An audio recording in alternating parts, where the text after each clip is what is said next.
মিরপুর 2 এর হোটেল আবেশের চায়ের রেসিপি আজকে আমি নিয়ে আসলাম। খুবই বিখ্যাত একটি চা, খুবই নামকরা একটি চা। এই হোটেল আবেশের চা যে মানুষ খাওয়ার জন্য এত পরিমাণে ভিড় হয় আর সিরিয়াল দিয়ে দাঁড়ায় থাকতে হয়, আমি আপনাদের সাথে সেই ভিডিওটা আজকে শেয়ার করব। খুবই নামকরা একটি বিখ্যাত হোটেল আবেশের চা। যারা যারা মিরপুর 2 এর হোটেল আবেশের চা খেয়েছেন তারা কিন্তু অবশ্যই জানেন যে আমি কোন হোটেলের কথা বলছি। এই চাটা খুবই নামকরা, খুবই বিখ্যাত। তো যাই হোক, তারা কিভাবে চা তৈরি করে আমি তাদের কাছ থেকে রেসিপিটা নিয়ে আসলাম। অনেক কষ্ট হয়েছে আমার রেসিপিটা নিয়ে আসতে।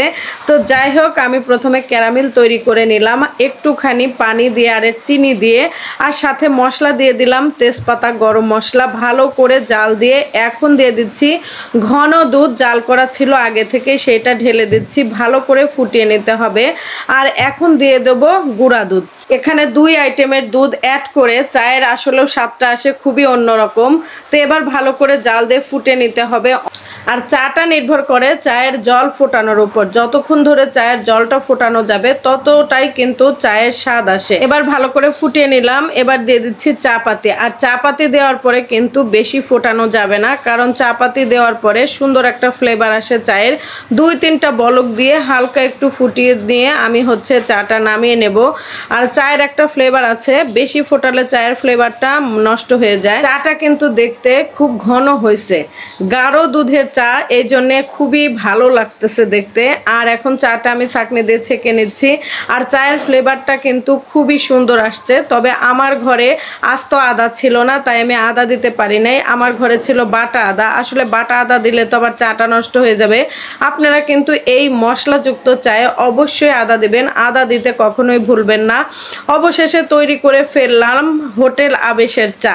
খুবই নামকরা একটা বিখ্যাত চা। আসলে চাটা যে এত স্বাদ, এরকম এক কাপ চা আর কিন্তু হোটেল আবেশে খেতে যেতে হবে না।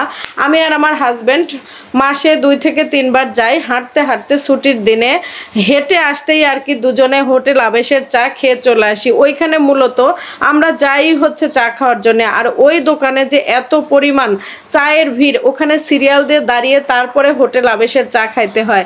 অবশেষে হোটেল আবেশের সেই বিখ্যাত চাটা যে বানাইতে পারছি, আমার খুবই ভাল লাগছে। আমার চা এবার আমার মেয়েকে দিছি। মেয়ে তো বলছে, মা আসলে খুবই সুন্দর একটি সুস্বাদু চা হয়েছে, এখন থেকে এরকম করেই তুমি চা তৈরি করবে। তো হোটেল আবেশের চায়ের রেসিপিটা আপনাদের কাছে কেমন লাগলো অবশ্যই কিন্তু কমেন্ট করে জানাবেন। আর এভাবে নিত্য নতুন আমার পেজের রান্নার ভিডিও পেতে পেজটি ফলো দিয়ে পাশে থাকবেন। তবে যারা আমার ভিডিও দেখছেন লাইক, কমেন্ট, শেয়ার করতে কিন্তু ভুলবেন না।